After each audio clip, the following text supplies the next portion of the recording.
Welcome to Under the Fig Tree podcast. In today's episode, hosts Reverend Micah Glenn and Reverend Dr. Ben Haupt sit down with a special guest as they meditate under the fig tree.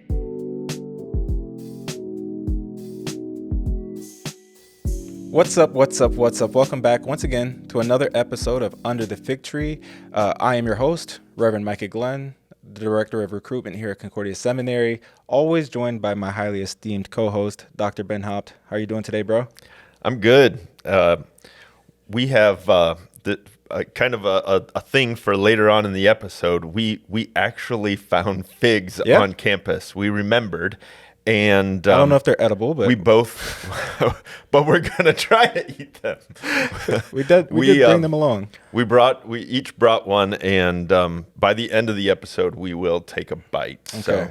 So I feel like one of those podcasters that's like, watch the entire episode and wait until the end. And I'm not gonna lie, I did not pick that anticipating you saying that, but you know. Oh, you're gonna take. You've baited me in. Yeah. I'm here for it. It's not gonna kill me. Right.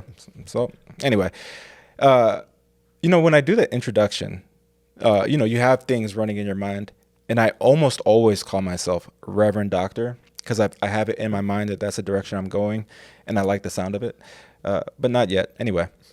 That is the direction you're going. We are joined by a Reverend Doctor, Reverend Dr. David Lewis. How are you today? I'm doing very well, thanks. It's good to be here. Yeah. And you've been a guest. This is now your third time. Yeah, I think I was with you guys. We went over a chapter of Titus. Yeah, back in the early days of Under the Fig Tree. Then we did the parable of the automatic seed from Mark chapter 4. Oh, yeah. That's right. Yeah. I feel like we did a couple because there's like three short ones in a row. Yeah, but that's my favorite parable. So okay. That's well, that series we did on Titus, I think, was like the first time we were like, let's do a thing, and we picked a pastoral epistle. And if I'm like thinking about myself reflecting as a podcaster, I think that's probably when we began to hit our stride. Yeah, a little bit. It was a good. Yeah, if you just started watching us on YouTube, you can go back, and we have 2 seasons on platforms, the Spotify or Apple Podcasts, and we did a series through Titus, and then we did another series through the parables in the New Testament. Yep. Yeah. And you joined us for both, and we asked you for very specific reasons. Well, first, because you're a language professor here at the seminary, and you teach the New Testament. yes. And both of those were in the New Testament, not because we only read the New Testament, but, the parables and the pastoral epistles are both in the New Testament. Yes, they are. Yeah. By coincidence. But you teach Greek. We've talked about that before. I had you as a Greek student. Yep. You had me as a Greek student. Yeah, back in 2011 when I started the seminary. I got, I think, a 98 on the final test on the qualifier. I'll take the praise. I remember that. I love the languages. They're so good, and I love languages. Period. But once you can communicating with people in their tongue and having that ability, not that I tell people all the time, they ask me if I can speak in Hebrew and Greek, and the answer is no. Although there are some people on our campus that are trying to get after that. Not Hebrew so much yet, but definitely Greek and Latin. Dr. David Maxwell has been doing his live Greek. He's been able to teach it in the Greek lab a few times, and he's doing it this winter. And I've got a couple summer Greek students who are planning to, take that as an elective, and where they, this could be controversial, but I think there probably is some value in this. But Dr. James Veltz, who wrote the grammar we use, he said, it's real helpful if you want to go to some Greek island and interact with the people, And so, he takes part in the at Society of Biblical Literature. There's like a spoken Greek section where they try to perform in Greek, and his general attitude is, he doesn't think it's all that helpful. In other words, we ought to be learning the grammar to read the text. Yeah. And so I can read the New Testament, but I don't speak Greek either. I read aloud the Greek of the New Testament. I wouldn't mind learning Greek, just modern Greek, but Koine Greek is not the Greek being spoken. Nope. Yeah. If our listeners or viewers want something entertaining and they know a little bit about Dr. Jim Veltz, watching Dr. Maxwell's presentation at our most recent symposium, and then listening especially to Dr. Veltz's remarks after his presentation, it was kind of like two worlds colliding, and two great minds who both love the scriptures and the Lutheran confessions, but have very different ideas about how we should learn languages and how languages work. And neither of them, let's just say, are slouches. Veltz obviously wrote the textbook, Fundamental Greek Grammar. Maxwell is translating all this stuff from Cyril out of the Greek. Well, Dr. Veltz also wrote our hermeneutics book. Yes. Yep. So, And 2 volumes on the Gospel of Mark. That's right. Yeah. Yeah. Which and I think was your doctoral. Yeah, he was my doctor father, so I'm a little biased towards him. We had a member of the Board of Regents sit in on my present hermeneutics class. Oh, sure. And I asked the question. So, he said, "Oh, you guys do Veltz?" And I said, "Yeah." And then I said, "Do I like Veltz?" And they're all, "Yes." Everybody just erupted, and it's like, okay, And I said, "Do I agree with him all the time?" They're all, "No." But you definitely love him. And he's my doctor father, and I would say probably the most important teacher I've ever had in my life. And sure. Yeah. So I think what was that Green and Gold Follies when I was in Celebrity Jeopardy.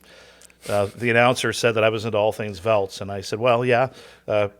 He wrote the grammar. He wrote the commentaries on Mark. He wrote the hermeneutics book. He wrote all the stuff that I teach. Right. So but David Maxwell is no slouch in Greek either. No, that's right. Yeah, he's kind of a giant, I think. Yeah.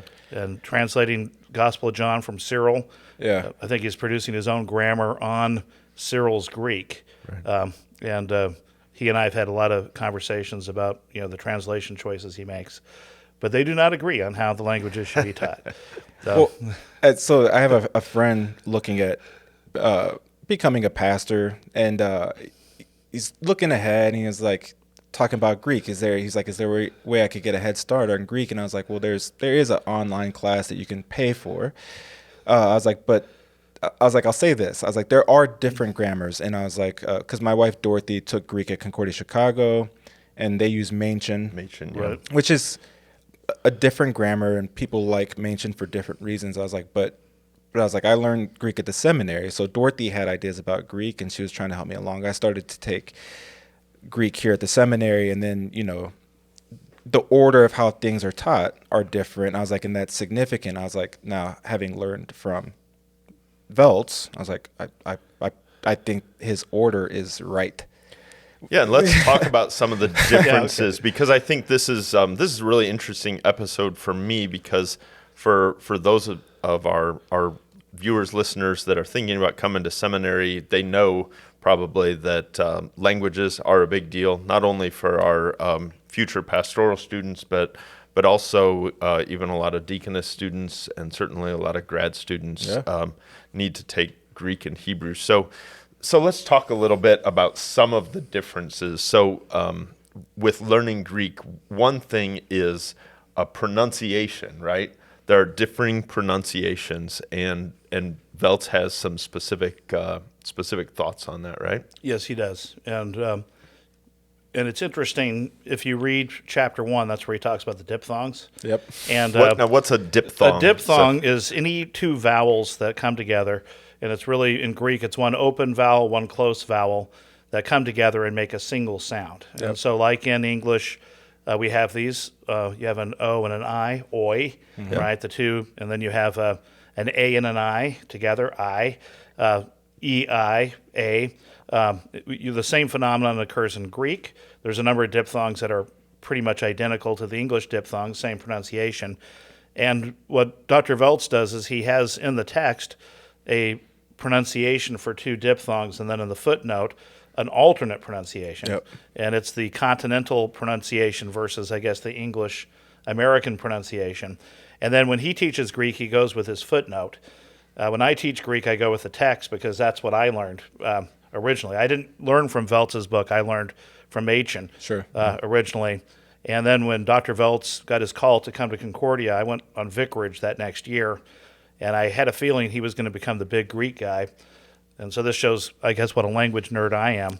I bought a copy of his Fundamental Greek Grammar. This is like the first edition. Sure. Where the print looked like it just came out of a computer. It was not, Yeah. And part of my daily devotions, this may sound bad, is I read through his grammar while on vicarage. I translated a chapter of Hebrew every day. I always preached on the gospel. That's the only gospel the pastor would let me preach on. So I'd read the gospel texts in Greek, and then I would study Veltz's grammar. And this is what I found. This is a difference between the two grammars, at least. Machen tended to present the paradigms, and there'd be some explanation, but not a lot. And so I found I'd learn the paradigms, forget the paradigms, learn the paradigms, forget the paradigms, because there was no method, there was no reason for why they were that way. And what Veltz does in chapters 3 and 4 is he explains the nature of the Greek verb as stem, connecting, vowel, and ending. Yep. And my dad was an engineer. I think I've got that in mind. As soon as I understood how all the parts come together, bang, I never forgot the paradigms again. And then nouns, stem plus ending, once it's like, oh, it was that simple. And then his take on aspect in his chapter 9, how the present stem works, especially in the imperfect. Right. I was taught the imperfect is always just continuous progressive action. So it'd be elepon. I was leaving, and I remember reading the text, and the imperfect doesn't always make sense that way. Yeah. And then I read chapter 9, and suddenly, bang, and I had one class with Veltz, New Testament Exegetics 2, which was in the old curriculum, 2 curriculums ago. And after reading just the first 9 chapters of his book, I suddenly understood Greek so much better. And so I kind of knew this is the guy I'm going to, when I go into the PhD program, this is the guy I want to study under. Yeah. Any one of us could say this, but so Dr. Veltz did his PhD over in Cambridge. Yes. And his dissertation on research was he looked at and evaluated every imperative in the New Testament. Yes. And this is where his present stem nuance came from. He's like, you could always use a past tense or aorist stem right in an infinitive. Why are they using a present tense? I keep saying infinitive, imperative. So why are they using a present tense one? And all of these things that came on. So I took them for Greek readings and for a lectionary class. And see, you sit at the feet of right. giants at this institution. Yeah, and so when I'm translating Greek and I see an imperative in a present tense, I stop and I say, what's happening here? I just don't say... Just translate it as a command. Like, yeah, exactly. Right. Like, loose this or go this way. It's like, why is it present tense? And then you start reading around it. And that's chapter 32 of Fundamental Greek Grammar, where he does the imperatives. That was his dissertation. And so I've heard him teach, I've sat in on him teaching Greek. And he's actually apologized for that chapter a few times. Okay. Because it's so close to his heart that he wonders if he's giving too much information. The infinitive chapter is not quite as long. It's got a good introduction, but it's not quite as long as the imperative chapter. And his whole distinction between specified case commands and policy commands. I always try to sell the students on that whenever we get to chapter 32. I bought it. I did too. This past summer, I think just about it. This first year class, they're awesome. It just shows me that we're getting smarter people than we were when we came, and that's what we want. And it's like they just sort of seem to get it, Usually people like, I don't care, just it's a command. Sure. And these guys I just got a question today from one of our first year students about a Bible passage, and he's asking, is this a policy command? I got a feeling this is a policy command, and I wrote back, yeah, probably is, Look at that. And he said, so we should be paying attention to this still today. And I said, yeah, So like a specified case command would be when Jesus tells the paralytic, arise, take your bed and go. Yep. In other words, that's not a sign of Christianity that we all lay around on mattresses and then get up, pick our mattress up and go somewhere. Yeah. But when he says, deny yourself, take up your cross and follow me, that's likely more in a policy situation. Yep. Yeah. And then, of course, which is the present imperative in that group? It's not deny yourself, that's aorist. It's not take up your cross, it's follow me. Right. Where you got suddenly a present imperative, which implies it means something, right? That's where you, Micah, would be reading along and, Why does he switch to a present imperative right here? Exactly. There's some meaning to this. Yep. Yeah. And I think what this illustrates for people who might have not yet studied Greek or any languages and are kind of like, whoa, lots of conversation going on that I don't understand this is the richness of the scriptures. And it's the change from just reading through the scriptures in English and kind of taking the translator's word for it. Right. And you have ESV or NIV, and they have differences, and I think everybody, all Christians that have spent any time reading the Bible know that. But how do they get these differences? Why these differences? And it's the exciting opportunity it's the difference, I've heard it said, of watching a football game on a standard black and white television or watching it in color high def. Bells would say being at the game on the 50-yard line, right. about 40 yards. So you don't want to be right on the field. You want to sit back a little bit so you can see all the action unfolding. He's very specific in where you're sitting watching the game. That's his model. Is watching on a black and white TV at home versus watching there, and it's not like watching on the TV you're getting a different game. In other words, the Rams still win, right? Yeah. Or can you still talk about the Rams? The Rams are not winning at the moment. Okay, anyway. I know. They were my team because I grew up in Southern Cal, but but you miss so much else going on the field because the camera's focused usually on where the ball is, not on the foul. The guy doing a penalty over on the side over here. Yeah. And now my model is I think Veltz is good, but he actually told me once that my model's better. Okay. And it's I'm a film guy, and so reading the English text is like watching a film formatted for your TV, right? Where they it's not the big rectangular cinescope, but they cut stuff out to fit it into the square box. Yeah. Now we got all these modern televisions that are rectangles, but back in the day it was just that square. Versus watching a film, I would say in a theater on widescreen, because the original director intended you not just to see the middle, but all this other stuff on the side. Yeah. And to actually put that into television, you have to make decisions what you're going to cut out. Oh yeah, sure. And so again, it's the same movie. Ben-Hur wins the chariot race, even when it's formatted to fit your TV. But you've never seen the chariot race from Ben-Hur until you've watched it widescreen on a big screen. Or we can do that at home. There's so much you miss, and especially the greatest directors, they have the whole rectangle planned out, what they want you to see, and sometimes you may miss like stuff, and then the next time you see it, you say, I didn't see that before.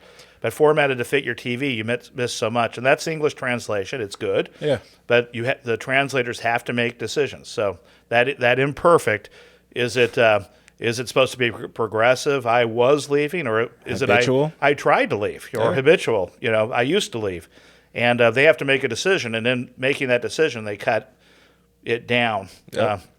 And so Veltz once told me, he said that's a better metaphor because you actually have the translation going when you're cutting from widescreen to full screen. Well, as a student of both of you, I would probably say it's also getting the cuts that they have to leave out. Yeah. And so I'm because translators have to make decisions. They have to make decisions. They have to make decisions. And so I'm a big Marvel fan. Oh yeah, right. My favorite character. I was wondering. I was going to follow is Thor. Is this something that always comes into these discussions? Oh, always. Yeah. Always. Okay. Well, you're not Star even going Wars, where I was Marvel. going to go. Okay. So the most recent film, Thor: Love and Thunder. Right. Excellent, by the way. If you have Disney Plus and you haven't watched it, what are you doing with your life?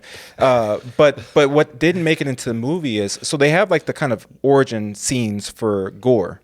But in the extended cuts, apparently there's a whole series of how he becomes the God Killer beyond that little garden.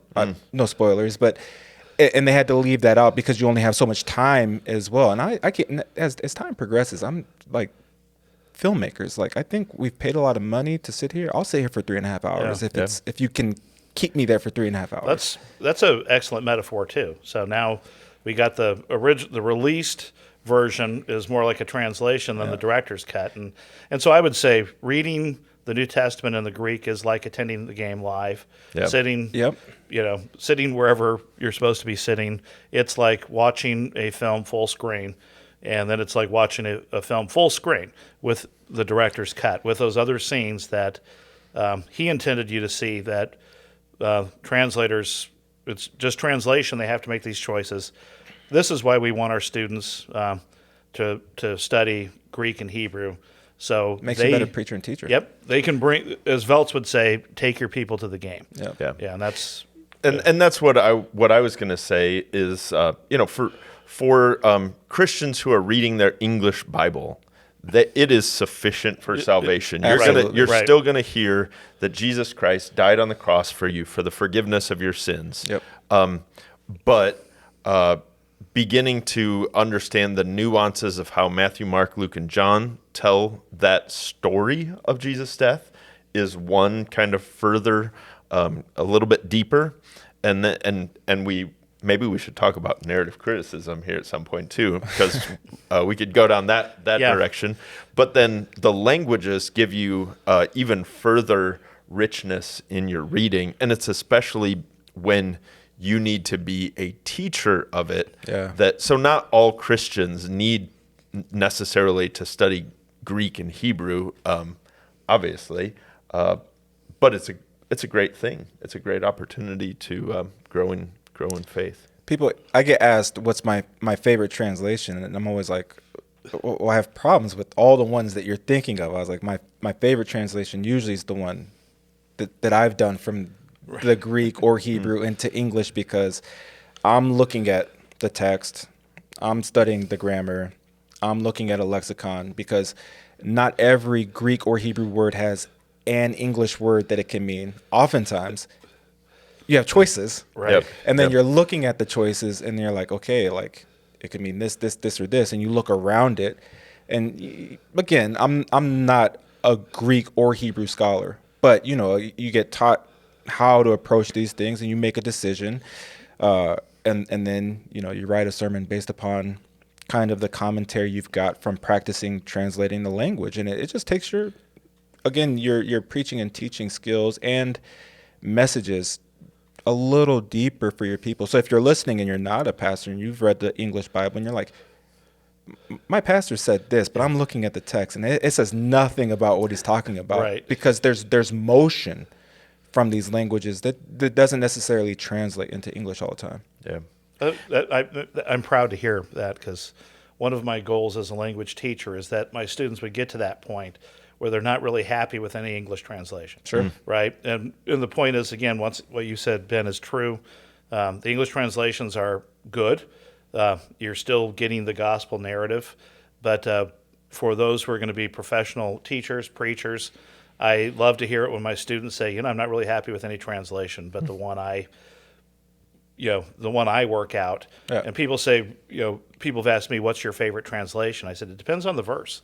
There's some places where I think the NIV nails it, and other places where it falls short. Yeah. Some places where the ESV nails it, and so they'll say, so what is your favorite translation? I said, in the end, it's mine. Yeah. And they're all, well, that's kind of arrogant. And I said, well, not really, because I'm the one who's got to preach this sermon. Right. And I want to make sure, if the NIV, they translate unclean spirit as evil spirit, I want to say unclean spirit. I'm going to disagree with the NIV on that one. Yeah. And I think it changes the nature of the story. Right. We're not dealing with spirits that are evil, they are, but spirits that contaminate the people they possess. Right. Yeah, And Jesus is saving them from that kind of cosmic impurity. That's, there's It's a something different there. kind of, it's a different nuance to the evil. Right. Yeah. Yeah. This is an evil that contaminates. Yeah. And Changes the way you look at sin. it changes the way, and then suddenly you realize why, the whole purity is not a big deal among us Americans. We might be interested in whether our chicken has hormones, Right. But purity is a big deal almost in every other culture. Right. You talk about Middle East, Africa, Asia, and so they actually hear gospel in the words Jesus has cleansed us. He's driven out the impurity, and that would be a place where the ESV made a translation decision that I really don't like. But then other places, their translations, I think, are pretty cool.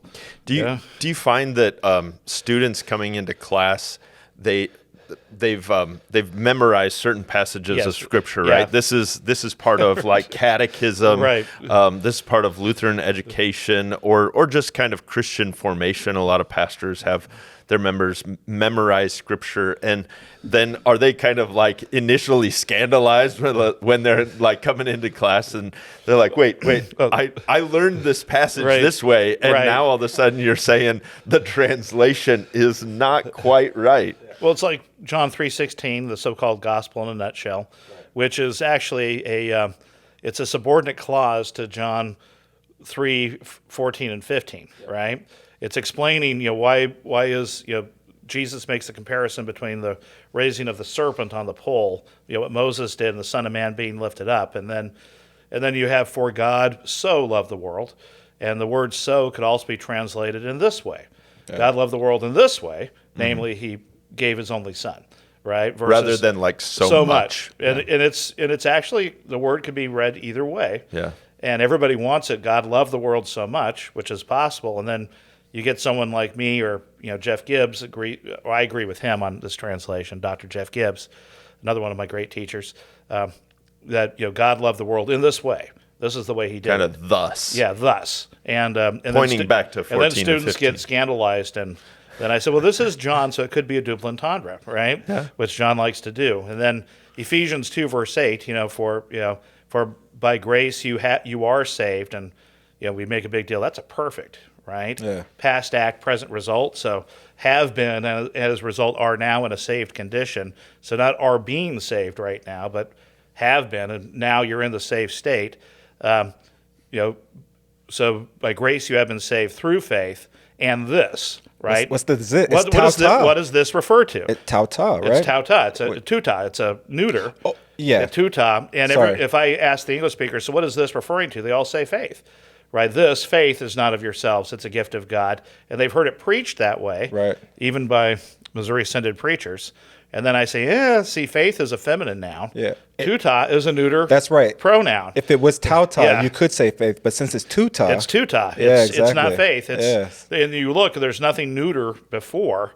And so it's the whole package, shebang, the whole package. Getting saved by grace through faith. This whole thing is not of yourselves. And then in the Greek, it is a gift of God. It's really, theou comes before gift. So theou doron, not doron to theou. And so it's a gift of God, but really in the Greek, it's God's gift. It is. We're emphasizing God. So it's really, you have to translate that. For by grace you have been saved by means of faith. So by means of grace, you are in a saved state right now through faith. And this whole thing, right, getting saved by grace through faith, is not of you. It's God's gift, with emphasis upon God's. And that would be watching Scripture in the widescreen. The English translations lose some stuff in translation. It would have tremendous implications then for a question like, I had some evangelical friends in high school that would ask me, so when were you saved, right? And when they talk about that, it was this kind of historical moment, and they want to know, like, when did you make your decision is the big question that they're asking, right? Which kind of goes against this passage in a major way, but it also kind of treats that for grace I was saved as kind of a past event that may or may not have any implications for your present life, right? And the way that you just explained it makes a lot more sense of kind of our Lutheran understanding of salvation. It's outside of our choice, right? And it's something that didn't just happen. Of course, baptism happens to us, and it's a historical event. But the reason that we remember our baptism is because it's a continuing present reality. And you have baptism earlier in Ephesians 2. The whole, you've been made alive with Christ, you've been raised with Him, you've been seated with Him in the heavenly realms, whatever that means, in the spiritual realm. But those are all aorists, past tense. And so, and I think Paul's referring to baptism. When was I made alive? When was I raised? And then really, I think we could say, when was I seated with Christ in the heavenly realms? And that was at baptism. But it's a continuing present reality. But yeah, that's the past act. What's the present result? Yeah. I'm in a saved condition. In my historical baptism, I was grafted into this narrative that happened a long time ago, but continues on today. Yeah. And it's one of these things where, like, of course, we're Lutheran, so naturally we're right. But I've experienced this, and I'm sure you have as well when you're talking to somebody who's Christian or maybe perhaps de-churched. I encountered a ton of de-churched people when I worked in Ferguson who grew up in the church, thought they had a good understanding of the gospel and Christian life, and then I explain it this way. The gospel from a Christian perspective. Well, let's talk about your baptism and what it actually means and what you've been connected to. And you see a bulb click on. Yeah. And now they're like, and I'm not saying this, the fact that we're saved through our baptism apart from ourselves, apart from our works, is a license to sin, but they begin to see all of their sin in a different way, that it is actually forgiven through Jesus's work and not my ability to live a perfect life. And it transforms the way, again, people see themselves, the way they see life, the way they see others. And it gives them, now they understand this new life that Paul is talking about in Ephesians 2. Right. But you have to have that whole package. It can't be according to any part of me, because if it is according to any part of me naturally, it falls apart. Yeah. And so the fact that it is God's gift for us is just such a huge thing. And that's why the language just... Verse 10, we are God's workmanship. Created in Christ Jesus to perform good works that he prepared in advance that we would walk in them. And it's all God. Even the new life is all God. That's one reason why we call that a Lutheran verse, because it's hard to get around Ephesians 2, verses 8 through 10. Right. And I would say 8 through 10, because verse 10 brings in the new obedience, which is also God's work in us. And I agree, because if it was me, it ain't going to work. No. And I had an evangelical friend back in college who actually made the decision for Christ numerous times. Yeah. Almost every time she went to, like one of those revival preaching things, she would get up and offer and do the altar call again and again, because she was never certain that the last one took. Right. Right, because if it's up to me, I mean, I know myself well enough. I have good days and bad days. Yeah, I know, right? I ask my wife. She knows very well. I have good days and bad days. Days where I feel like I'm just absolutely certain, and everything that I'm doing is I'm just 100% on board. And then I have days where I'm just completely disillusioned, and I'm like, why did I do that? And if it were up to us, salvation would be a pretty tenuous, could be a pretty scary thing. That's why I'm actually grateful for my wife, because her love for me doesn't change. It doesn't go up and down. We've been married now for almost 20 years, but God's love is even in Christ is much more certain than that. Yeah. So we've been talking about languages, and so again, if you're going to come residentially, Greek and Hebrew are. You got to do them. And I don't want to say you got to do them, because, again, even if you struggle through the languages, I know guys that in class that everybody, there's different levels of people being able to approach a foreign language, especially one that isn't modern, and wrap their minds around it well enough to not simply take a test, but operate in this language moving forward. Because it's not like you take Greek and we're just seeing if you can learn it and you put your Nestle Island away. Yeah. You take Greek and then you open it up for the rest of the 4 years. What's a Nestle Island? It's the version of the Greek New Testament that we highlight here at the seminary. And there are different versions, but even beyond CSO. So I got the 28 might no longer be the latest version. It still is. Okay, they were the 28 had just come out when I was studying at Westfield House, and I wasn't a New Testament student, so I didn't necessarily get one for free. But I got one while I was a student there. And it's just the Nestle and Allen are two guys there's an organization. Two German dudes who are Eberhard Nestle, is that right? Yeah. And Kurt Aland. Kurt. Yeah. That are both German dudes that smart. Kurt Aland's wife, I think, is into this, was right. a textual critic as well. Yeah. And they have a big team. Yeah. Talk about being scandalized, and I might have said this before, but I remember getting to Greek, and the first thing you get your Greek grammar, you get your Greek New Testament, and you're ready to go. And I remember flipping it open, and I remember seeing the apparatus, and I remember you talking about it. And I said, well, what is this apparatus? And you were like, well, it's all the variants of the text. And I was like, what do you mean the variants of the text? Right. And then, like, in hindsight, it only makes sense, right? Yeah. When people talk about biblical inerrancy, nothing gets held to the standard that the Bible does. Right. For in any manuscript in the history of humanity. But you're like, this is where, like, scribes or different versions scandalized for about 30 seconds, got over it. I was like, well, let's move forward and actually understand what this means. And so they compile all of this information. I'm sure now they have this digital database that they probably compare things with, and they actually make the same type of moves we're talking about for the ESV or where you make decisions. You have all these manuscripts, and you're looking at the manuscript, and there's histories of different scribes and manuscripts that we know well, and they look at text and they look at the history of the text, and in the main body of the Greek Testament that they compile together, they've made choices of which ones to include, and they always make a mark if they've made one of those choices, especially when they differ, but they include those variations in an apparatus. So they're not just saying this is the original text. They're saying we think, based upon our history and our experience, that this is probably the closest main text, but here are the ones where it differs. Now you get to make a choice. It's kind of like the Supreme Court, right? So we have our Constitution in the United States, but we need somebody to say, well, this is essentially what this document means, and in this particular case, so my doctoral supervisor, Hugh Houghton, is now on the editorial committee for the Editio Critica Maior, the big critical edition of the Greek New Testament, and he makes decisions on what is the actual text of this verse. So your dissertation was in text criticism, right? It was, yeah. Yeah.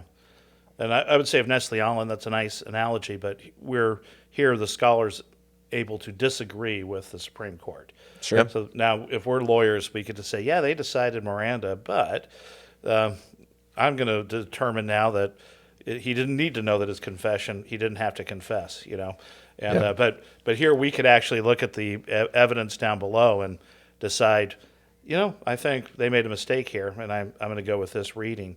So the 25th edition of Nestle Aland, Mark 1:1, you have the arche evangeliou, Iesu, Christou, and then huiou theou, Son of God, was down in the apparatus, right? So they didn't read Son of God. They just said the beginning of the gospel of Christ. Right. And then they thought that, they went with the original hand of Codex Sinaiticus, which doesn't have it.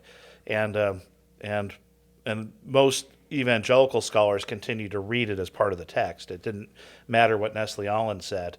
But then now in the 27th edition, they put it back up above in single brackets to determine there's a disagreement about this, but now they read it. And it's kind of interesting what changed. I think it really has to do with people started reading more of Mark.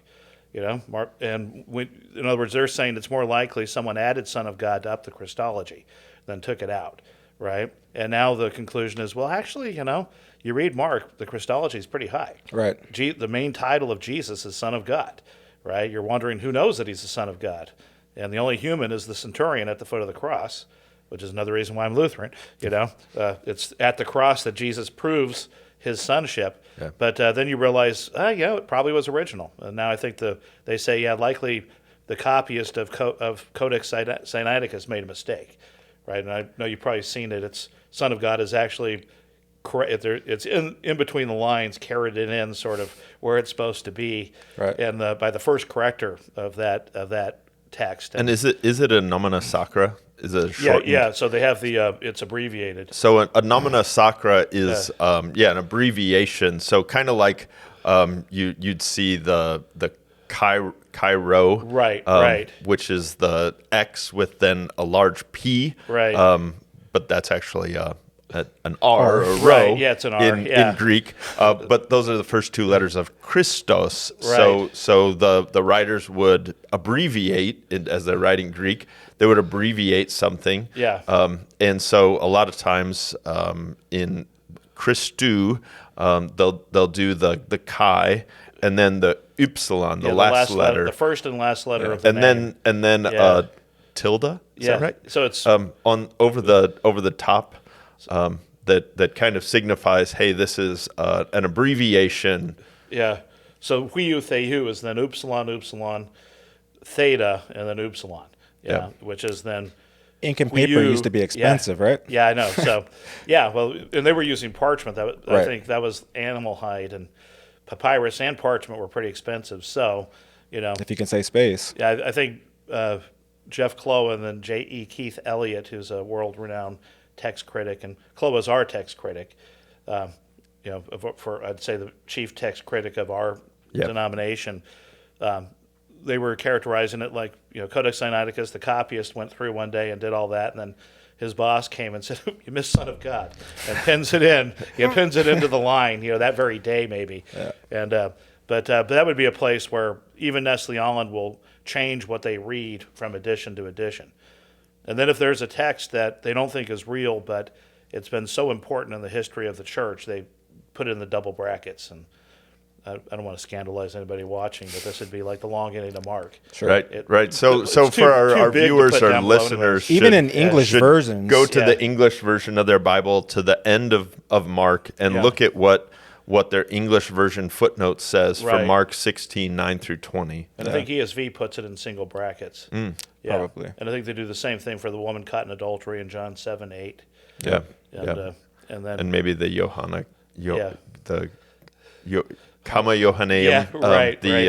I don't know if that's included in any translations anymore. Oh, really? Yeah. It's in the King James. It's in the King James. Yeah. And I think I probably talk some about King James only folks because I've got some in my family. Sure. Where the King James, in other words, you don't need to learn Greek, just the read the authority. King James. The authority. Right. Yeah. The authorized version, they say. Yeah. It's authorized by King James, but they have this idea that it's authorized by God, historically. And everybody needs to learn English to read the Bible today. Right. Not only English, but it's just an astounding theological claim that I just I've read some of these books but it's to try to claim that this is somehow from God, that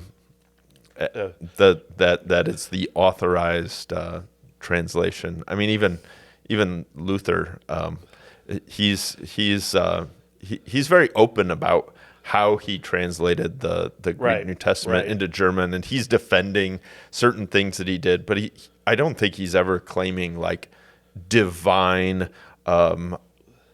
immediate inspiration. Right. He's arguing for his translation based on grammar. Right. Like, if we're going to say it in German, we have to say it this way. And this is what we would do as pastors if we got together for a study group. We might disagree on the grammar. I think that's a habitual imperfect. You're saying no. I think it's inceptive. And one thing, I'll have students who will have a bit of a faith crisis when they find out about the variant readings. I remember that always comes up in Greek, and I'm always like, okay, should I even bother talking about this? Yeah. There goes another 20 minutes of class. But or a lifetime. I would say, or a lifetime. But I know. But I say, our faith is an incarnational faith. Right. We believe that God took the risks of taking on human flesh and becoming one of us. Yeah. And the same thing in somehow the scriptures are not somehow less human than Jesus was. Yeah. But I find many Christians want the scriptures to be more divine than he is. Right. They're okay with Jesus having a human nature, but not scriptures. And one sign of the human nature of the scriptures is they were copied, and in the historical process, variant readings arose. Yeah. Yeah. I actually find it today more comforting to me that God really did take on human flesh. And my own look at Jesus and the narrative is that the risk is things are going to happen that even he didn't plan on. Now that may sound shocking, but I think when the Canaanite woman in Matthew 15 comes to Jesus, I personally don't think he's refusing her to test her faith. I think he's refusing her because she's a Canaanite, and he came for Israel. Yeah. And her faith wins him over. Imagine. In other words, in a way, she's kind of the hero of that text. kind of the way the woman with the hemorrhage who touches Jesus is sort of the hero of the text. He wasn't planning on getting touched, and she touches him, and suddenly, and that's the risk God takes when he takes on human flesh. And so you might say Great Commission ministry is taking place before the Great Commission when Jesus cast the demon out of the Canaanite woman's daughter. And this was, I don't think he was planning to do it. I think she won him over. And I actually think that's kind of comforting, not to have the sovereign Lord of the Calvinists. And I believe God is sovereign. So yeah, of course. But the Father of Jesus who actually listens to my prayers, it might even change his mind because David asked him, and that's even the guy who took on human flesh and still is in flesh today that I can have a beer with someday in the resurrection.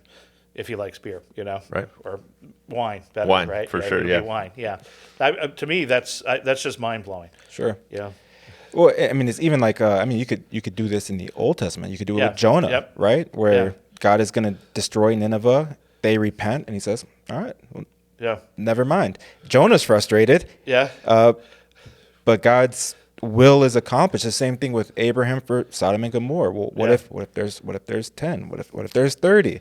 And God's willing to entertain this, but in the end, there weren't. Right. And so it's one of these things where having conversations with people on inerrancy and which version and things like that, I always try to remind them again of the blessings of our time in history, because you have the context is always important. I say for most of the history of the church, people like you and me wouldn't have been able to read any version of the scriptures. Right. And so don't worry about the things that aren't necessarily unimportant, but are unimportant in the grand scale of what we're gathered around. It's a tremendous blessing to be able to read. I mean, I was going to say a version of the Bible I don't care for, but if that's what you have, that is what you have. I think probably God's will can be accomplished even through nonsense at times.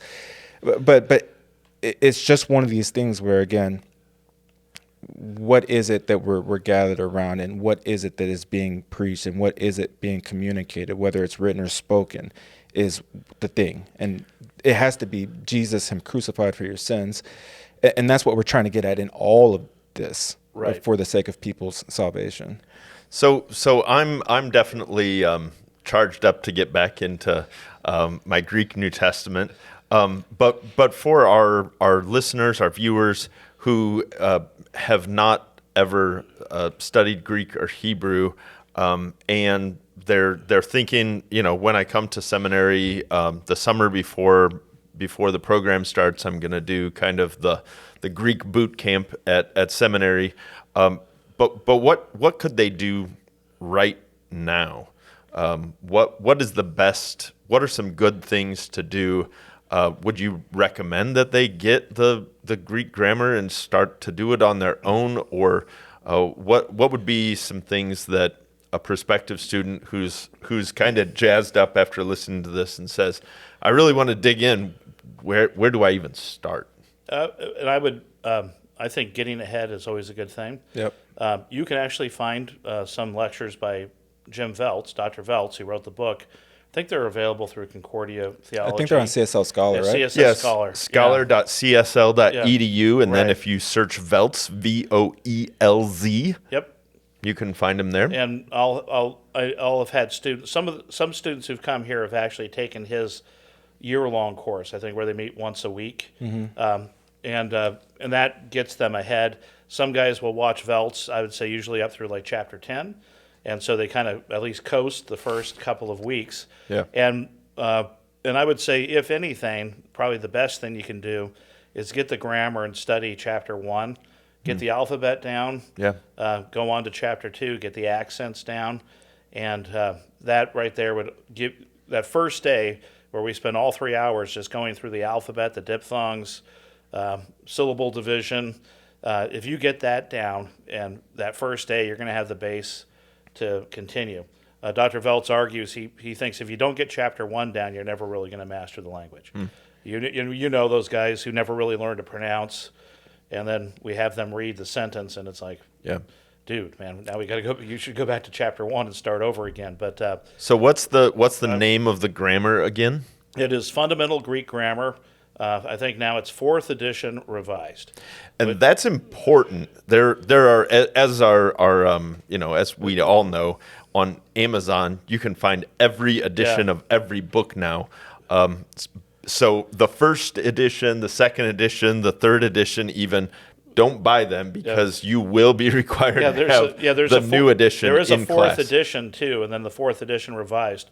One other thing I would say, and this is good for both Greek and Hebrew, Dr. Veltz's grammar, he used to present a English for Greek students that used to be a separate handout. It is now in the 4th edition revised.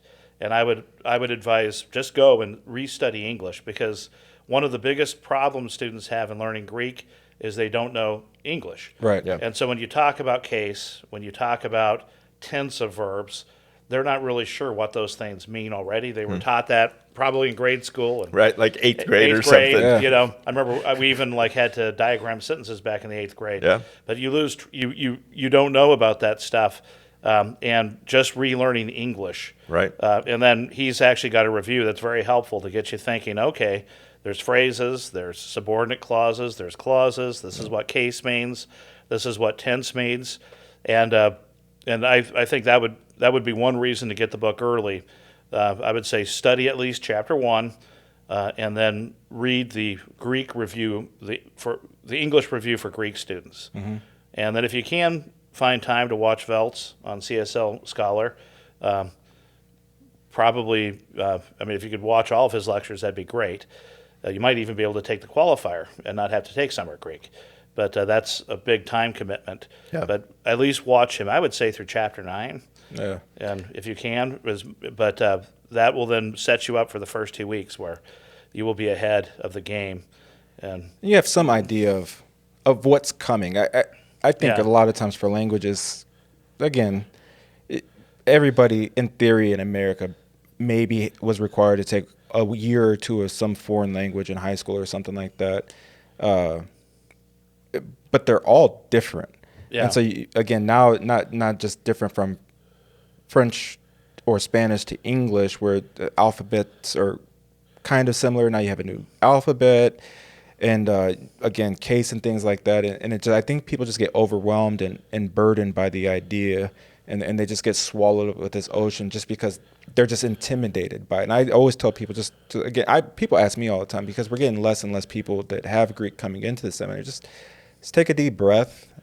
Every student that we have in the seminary, we want everybody to succeed in everything that they do. We're not trying to weed people out with Greek. We're trying to help you through it. Right. And I would say too, for if we have any viewers, listeners that are in high school and are thinking about where to go to college, there is nothing better that you can do with 4 years of college than spend time studying Greek and Hebrew. Yeah. You'll be way far ahead. There's a huge difference between taking Greek for 10 weeks versus taking it for 3 years, 6 semesters. Yeah.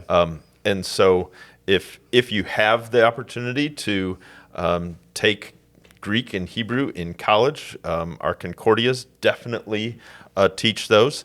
But if not, have no fear. We will get you up to speed with Greek boot camp. Yeah. And one other tool that we now have here is we use Logos, the Bible program, Logos.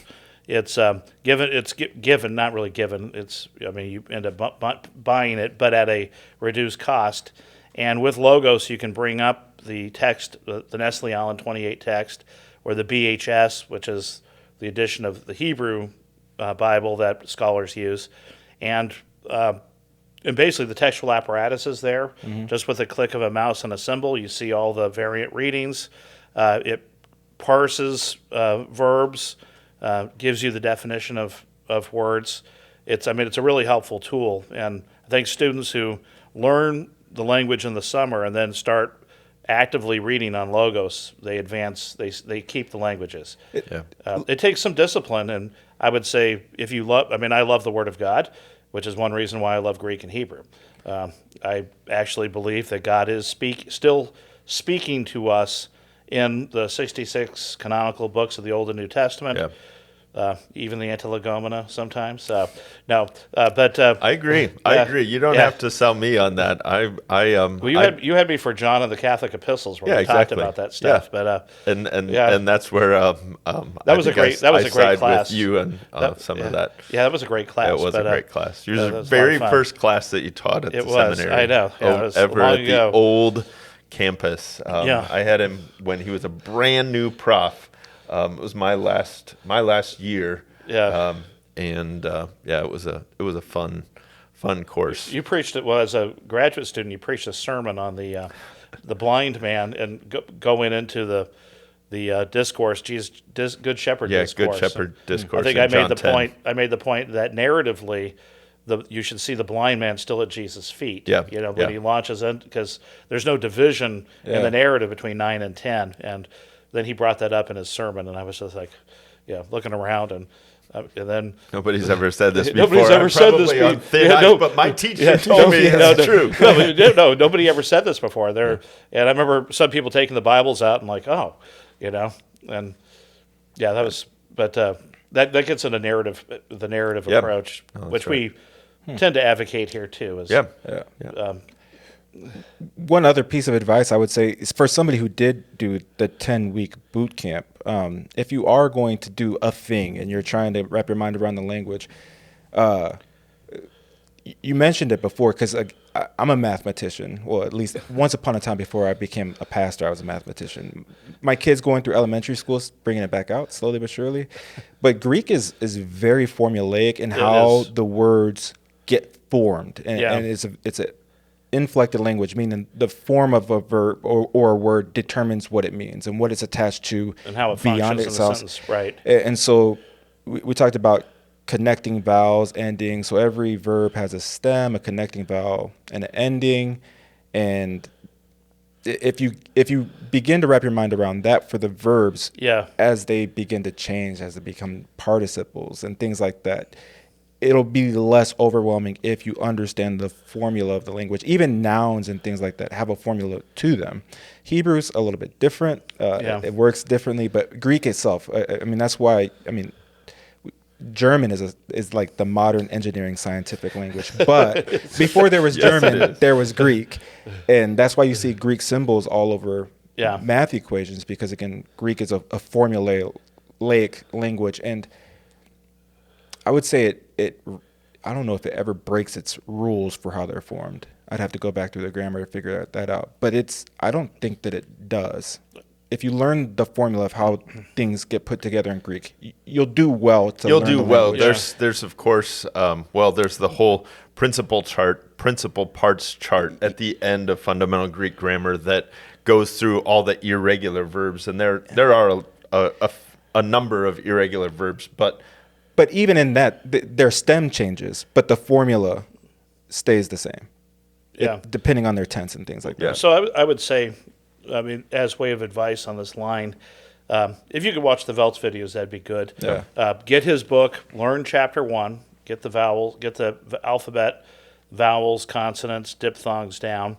And then Veltz himself says that the most important chapters in his book are chapters 3, where he presents the verbs, chapter 4, where he presents the nouns, chapter 9, which has to do with aspect, how the present and aorist stems function, and then chapter 25, which is the perfect aspect. Okay. And I would say, study chapter 1, get the alphabet down, read his English review for Greek students, and then read the intros to chapters 3, 4, and 9. And those are the big theory chapters for Veltz. And then chapter 4, Micah, is what you're talking about with nouns. Inflected language, form determines function, not word order. Right. And so in English, it's all word order. In Greek, you have to look at the ending to know what a noun is doing. Yep. And then the rule, I don't think it ever violates the rules. It's just you find out later, like the dative case has many different uses, not just indirect object, and then it's all in its context. But it's easy. You can find the subject, look for that noun with a nominative ending. If it doesn't have a nominative ending, it's not the subject, even if it comes first. Yep. So I guess now I have to adapt my advice. Get the book, get the alphabet down cold, and that would be the main thing. Yeah. Then I would say go to the end, find English Review for Greek students, read that, relearn English, and then if you have time, just study the beginning of chapters 3, 4, and 9. I would tend to throw in the third declension because that determines a lot down the road. Yeah. But that could be the ocean beginning to swallow somebody up. Could be. Yeah. I call the third declension sometimes, the third declension is a declension from hell. Yeah, exactly. Because there's sort of a rhyme and reason to the first and second declensions where they at least parallel each other. Yeah. Now, the third declension is like, this was like somebody drunk coming up. They had turns coming up with syntax and some guy got drunk when they did the third declension. But third declension is the hidden declension. Genitive plural. That's the one to hang your hat on. The genitive plural ending is always omega nu. Exactly. There you right. get it. Yeah. But see, then sometimes but sometimes you see right? sometimes you see own in third declension nominative singular form. So right, and then it shows up in verbs. In verbs, So you never, there's no. Yeah, that's one thing to know for Greek. There is no one rule that's going to, as Veltz would say, there's no real silver bullet that can kill the werewolf. It's You gotta learn the language. We should probably transition to our closing segment, which is ripe for the picking or leave it on the tree. And so I'll go first here. So we explained this before. Ripe for the picking, which means you like it, or leave it on the tree means no thanks. I'm just going to go right for the thing that we have to talk about. Star Wars franchise. Now, I've heard some people recently say the Star Wars franchise is dead. Kenobi killed the Star Wars franchise. They just keep pumping out all kinds of crazy stuff. The Book of Boba Fett was kind of one step toward death, and Kenobi kind of sealed the deal. So Dr. Lewis, I know you're a huge Star Wars fan, but the Star Wars franchise, as it currently stands, ripe for the picking or leave it on the tree? I'm going to say ripe for the picking. Okay. Because I think the Mandalorian can still come back. This is what they say. You hear that Jon Favreau pulled a back muscle. It was from pulling the Star Wars out of the pit, exactly. Right? Anything that Jon Favreau does, I'm a huge fan of.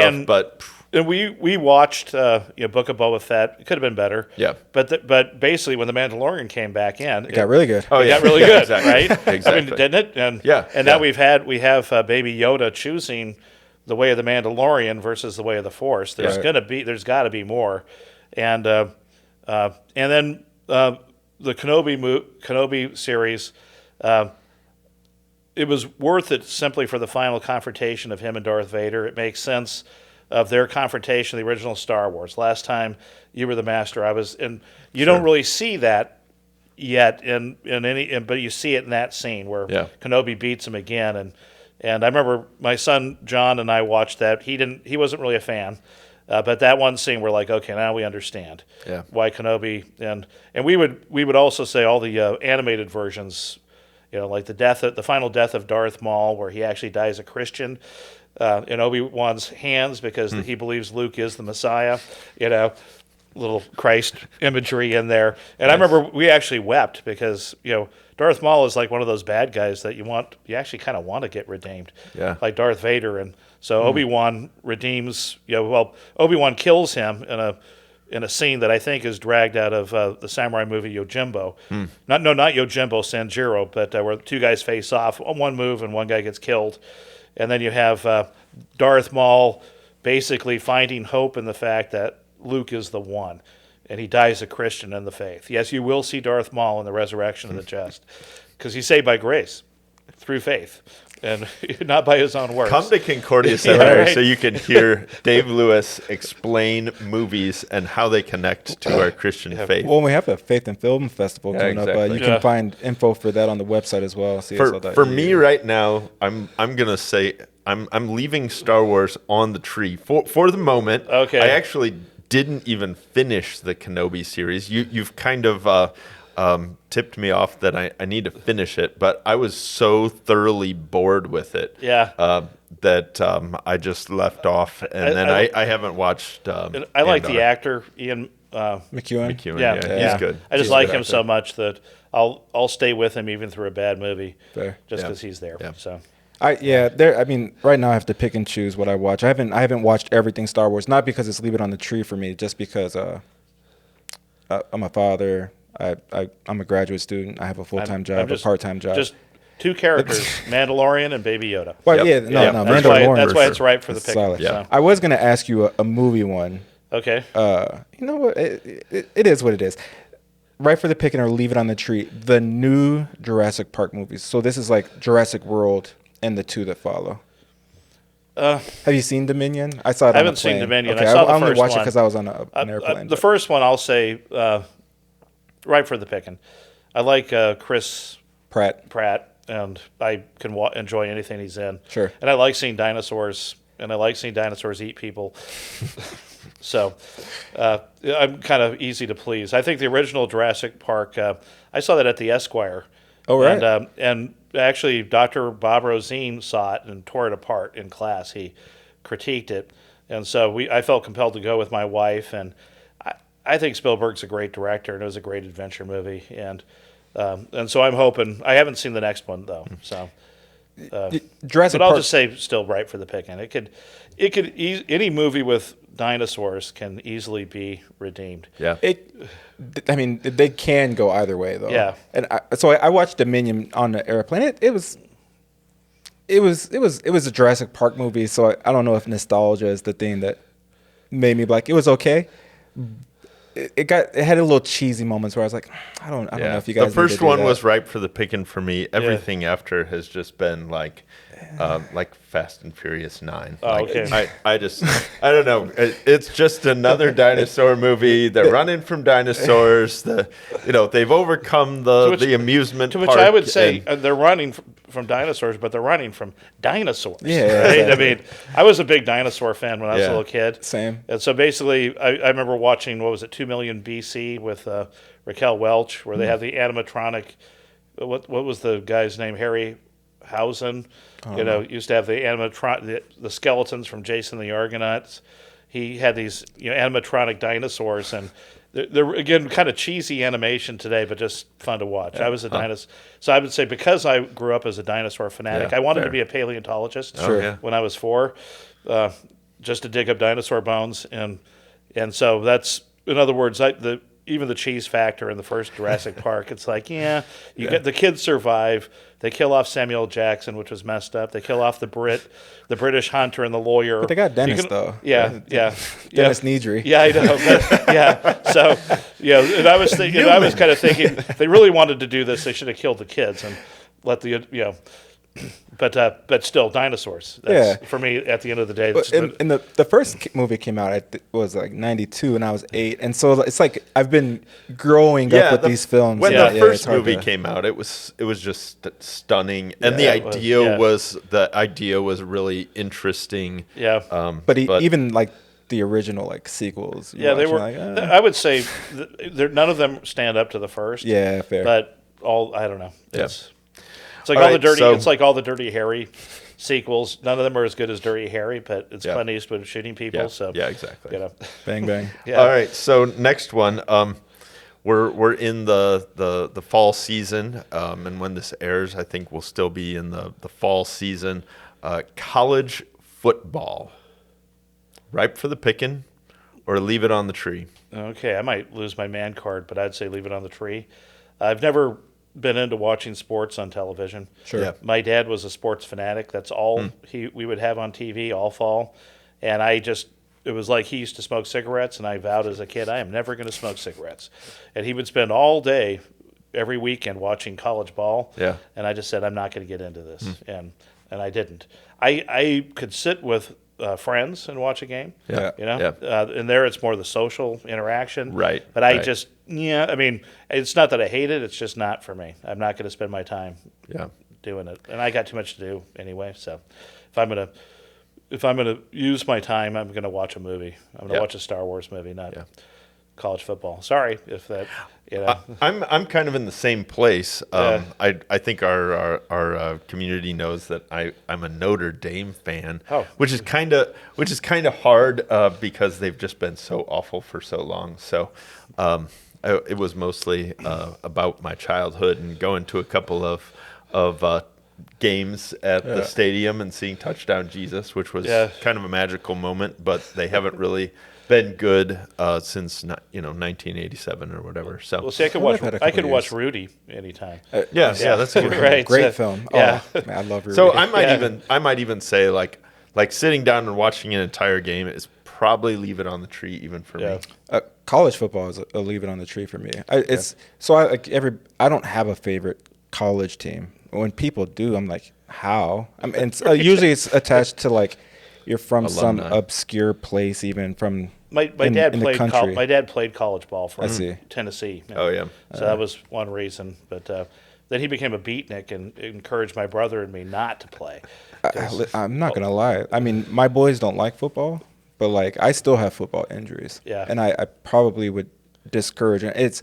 If they wanted to play football, I wouldn't be like it's too dangerous for you. But there's no way to make football safe, right. Or like even less dangerous. Just now you're starting to come out with all these CTE things, and you begin to wonder because I had a couple of concussions when I was a kid. Anyway, it kind of took the air out of my next one because it's sports related, but it's not ongoing, so maybe it's different. Right for the pick and leave it on the tree. Winter Olympics.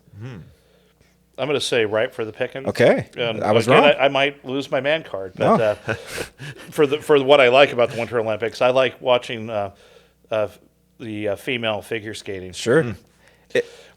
Women are naturally more graceful than men. I don't like watching the dudes, but my wife is into it, and so we usually have a favorite, usually American figure skater or Chinese figure skater, and the rest of it I could leave on the tree, but the female figure skating, it's kind of like gymnastics in Summer Olympics. Female gymnastics is always more interesting than male gymnastics. Yeah. Again, just the grace. I don't know. So I don't know if I lose my man card for that either. But I don't think so. Yeah.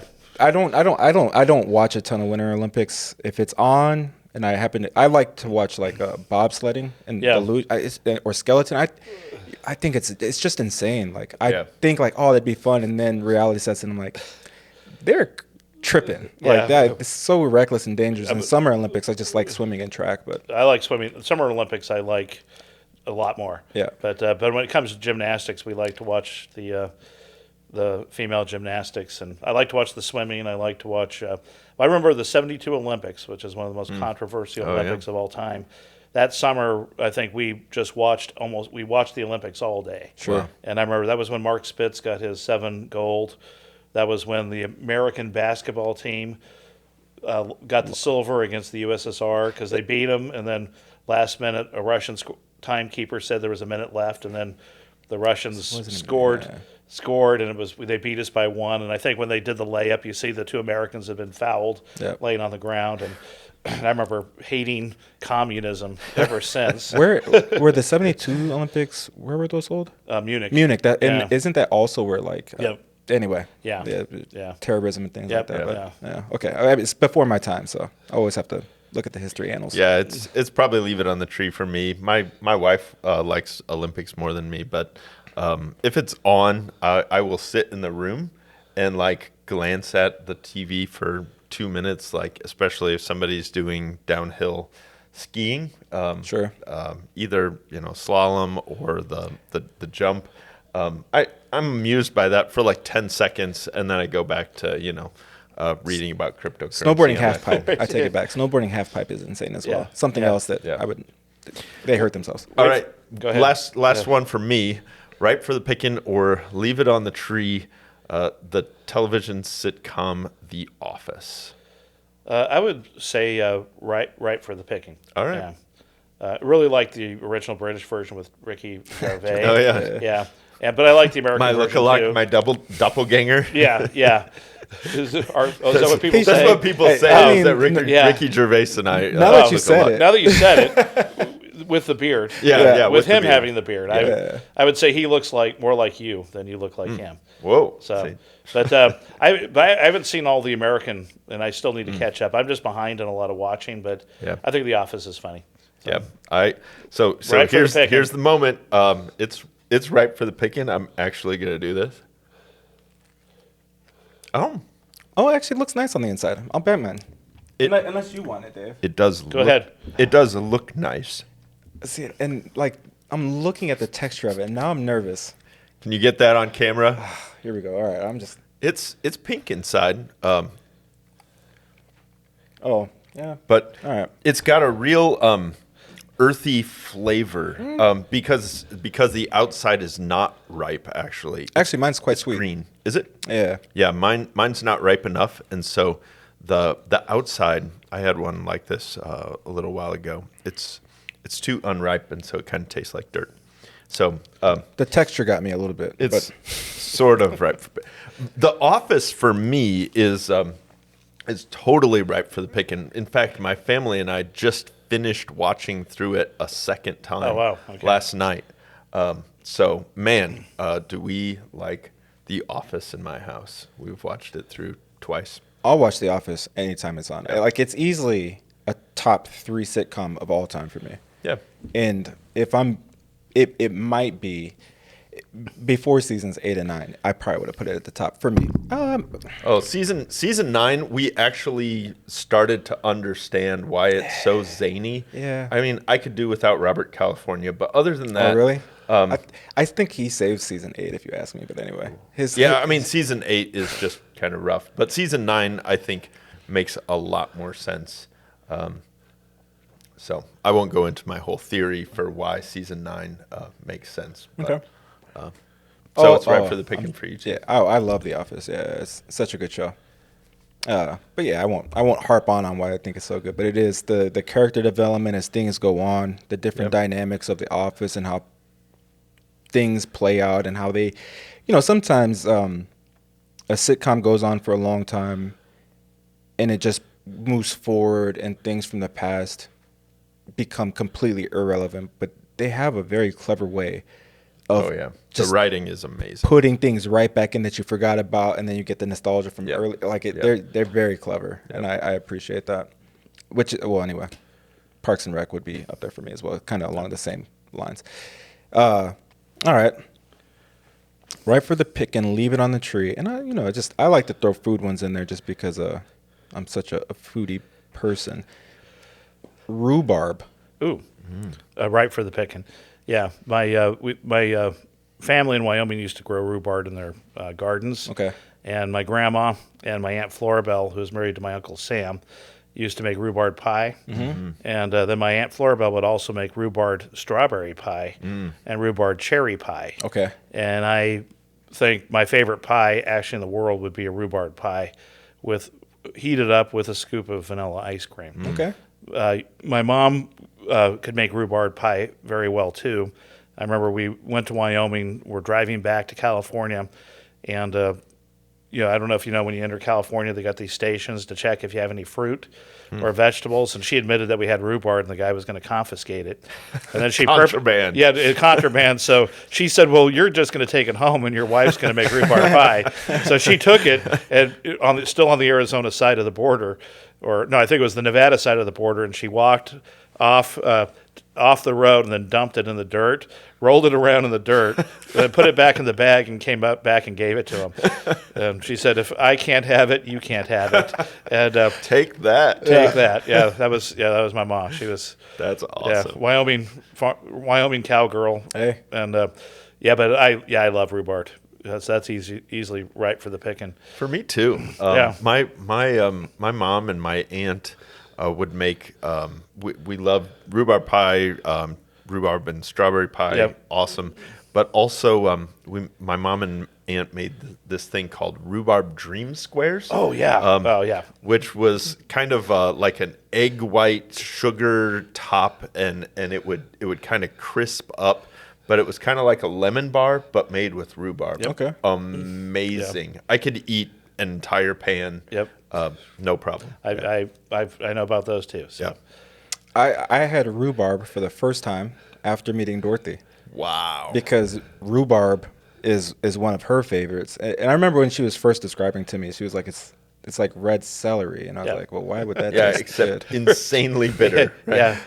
But then she was like, so she made a strawberry rhubarb crumble. Oh, yeah. I was like, all right, this is, so it's, I mean, it's right for the pick. I like it. Yeah. But it's not like I don't have any of that attachment to it because I had it for the first time when I was 25. It's just it's like on